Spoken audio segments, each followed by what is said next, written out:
The Social Partnership Council is a really exciting new opportunity that's come about as a result of the Social Partnership and Public Procurement Act that's recently received royal assent.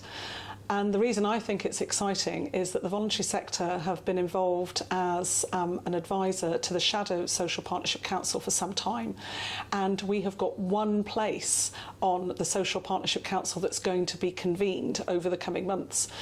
In total, the Social Partnership Council will comprise 18 employer representatives from the public, private and voluntary sector.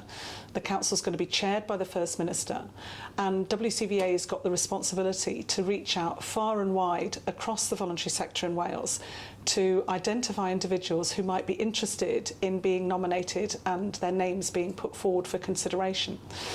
What's actually going to be involved in being a member of the council? Well, obviously preparing for meetings, attending meetings and putting information forward and sharing that with the voluntary sector, with WCVA supporting that activity.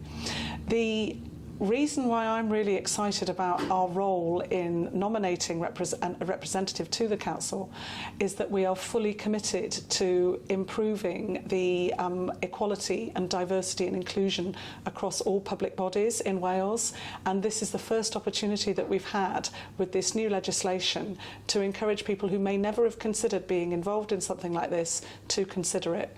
I'd be delighted to have a chat with anybody about this opportunity, and there's lots more information on our website. So please, if you're interested, take a look, and if you know somebody else who might be interested, then please pass the word on.